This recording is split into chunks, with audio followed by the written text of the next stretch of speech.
السلام عليكم، اهلا بيك. حاسس بتنميل في الصابع الصغير والصابع اللي جنبه؟ التنميل واصل معاك كل الحتة دي لحد القلب كده او لحد الكوع من تحت.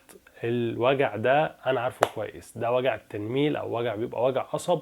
وفي فيديو النهارده هجيب لك الحلول واقول لك الاسباب وكل حاجة. فاهلا بيك، معاك دكتور احمد الريس، اخصائي العلاج الطبيعي والتغذية العلاجية والرياضية والحجامة. ويلا بينا على الفيديو.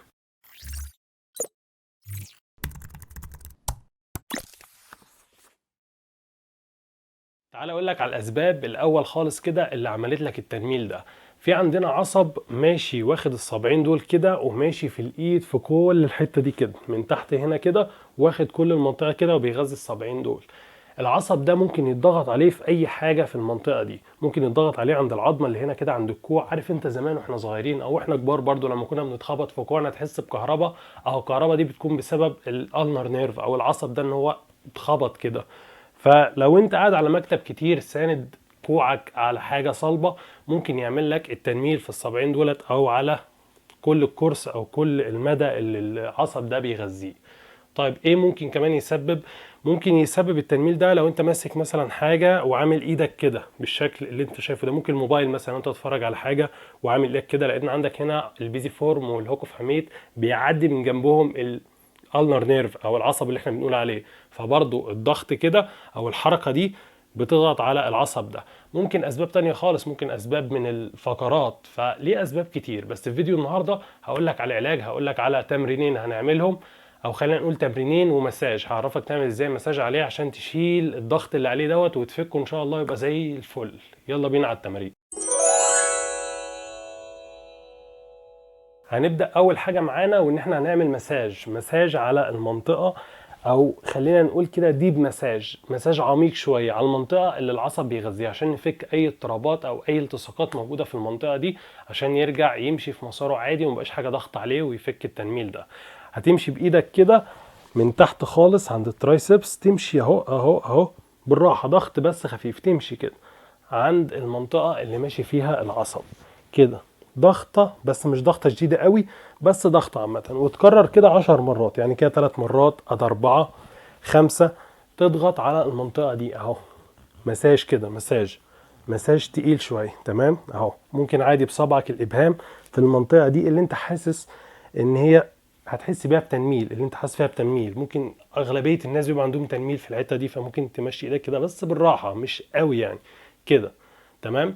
بعد ما تعمل 10 مرات من كده هنعمل بعد كده التمرين التاني. التمرين التاني بكل سهولة، وان احنا هنعمل استرتش او اطالة للعضلات اللي موجودة في الريست فليكسور هنا، او اللي هي الفور ارم بتاعنا او الساعد. بكل بساطة هفرد ايدي كده وهمسك دي من تحت كده، هفرد كده اهو. تمام. واثبت على كده 30 ثانية، مش اقل من 30 ثانية. ممكن اثبت دقيقة عادي مفيش مشكلة. اثبت على كده 30 ثانية، خلاص ريح، وبعد كده اعملها تاني 30 ثانية، ريح، اعملها تاني 30 ثانية. يبقى احنا هنعملها 3 مرات. التمرين الثالث والاخير وهو بكل بساطة هنفتح ايدينا كده، تمام، وراسي هتبقى هي اللي بتشتغل مع ايدي. ايدي انا رافعها كده وعامل دي كده، مش كده، لا كده اهي. هقربها من عند ودني، راسي هتميل ناحيتها. تمام. كتفي يبقى مرفوع لفوق، يعني مش تحت كده، لا يعني كده. تمام اهو. هودي راسي الناحيه التانيه، هفرد ايدي خالص. تمام. هجيب دي كده، دي كده، هفرد دي كده، كده كده، كده كده. تمام. ممكن تحس بتنميل شويه في المنطقه دي، ده اللي احنا بنعمله. بس انت هتعمل 10 تكرارات بس، يعني احنا كده تقريبا عملنا بتاع 5 ولا حاجة. هعمل 5 كمان وكفاية قوي كده، مش هنعمل اكتر من كده على مدار اليوم ده. ممكن تعملها تاني يوم عادي، كفاية 10 بس، لان احنا بنعمل زي استرتش كده او اطالة للعصب، فالزيادة منه مش حلوة برضو. فكفاية 10 مرات بس مع التمرينين اللي قبل كده. شكرا كده احنا عملنا التمرين بتاعتنا. حاجة أخيرة حابة أنوه عليها، إن الأعصاب ما ينفعش نستهتر بيها. لو حسيت بالتنميل دوت وما جابش معاك نتيجة التمرين اللي احنا عملناها ديت، حسيت إن مفيش تطور، مفيش أي حاجة، لسه في التنميل موجود، لازم تروح تكشف. ما ينفعش تستنى وما ينفعش تشوف فيديوهات تانية.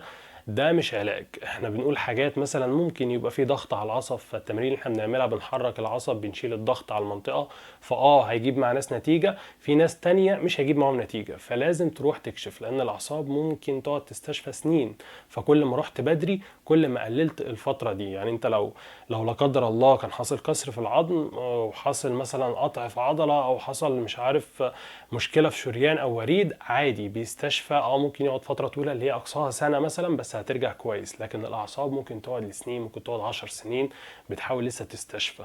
فما تهزرش مع الاعصاب، وروح على طول اكشف لو ما تحسنتش. واخيرا لو استفدت من الفيديو ما تنساش انك تعمل سبسكرايب للقناه، وتكتب لي كده تعليق كده. انا عايز احس بقى انك موجود معايا، يعني استفدت بالمعلومه. اكتب لي ان انا استفدت، عرفني ان انت موجود.